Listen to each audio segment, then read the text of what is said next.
मराठी बालभारती इयत्ता दुसरी कविता 11वी.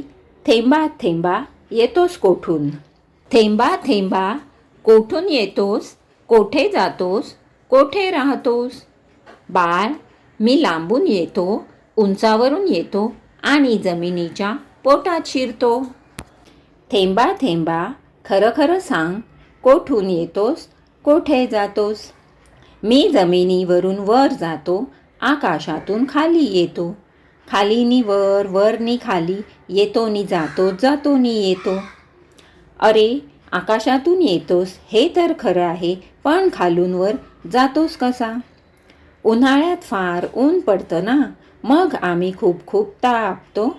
वाफ होऊन आम्ही वर जातो. वर जाऊन खूप खेळतो, इकडून तिकडे तिकडून इकडे. धावतो पळतो, डोलतो लोळतो, मग खाली येतो. आम्ही नसलो तर नद्या नाले आटतील, तळी विहिरी आटतील, शेते सुकतील, मग खाल काय, प्याल काय. खरंच भाऊ, किती तुझा उपयोग. ताराबाई मोडक.